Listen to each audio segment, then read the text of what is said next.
In today's video, I'm going to teach you how to show an Excel dashboard in PowerPoint. This setup takes just a few moments to complete.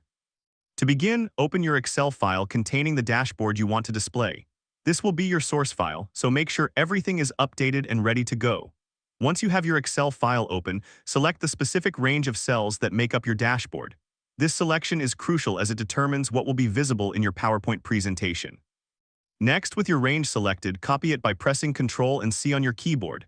This action places the dashboard onto your clipboard, ready to be transferred to PowerPoint. Now, switch over to your PowerPoint presentation. If you haven't already, open the presentation where you want to insert the dashboard.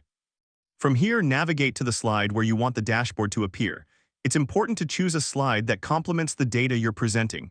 Once you're on the correct slide, right-click in the slide area and choose the Paste Special option. This will open a dialog box with different paste options. With that out of the way, select the Paste Link option and choose Microsoft Excel Worksheet Object.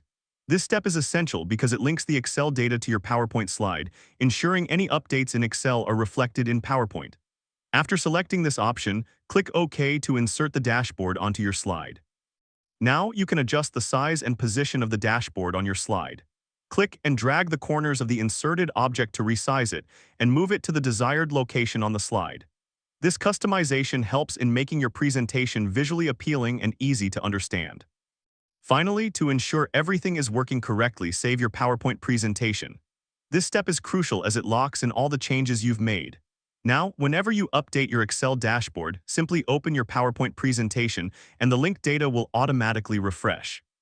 And there you have it, a seamless way to display an Excel dashboard in PowerPoint.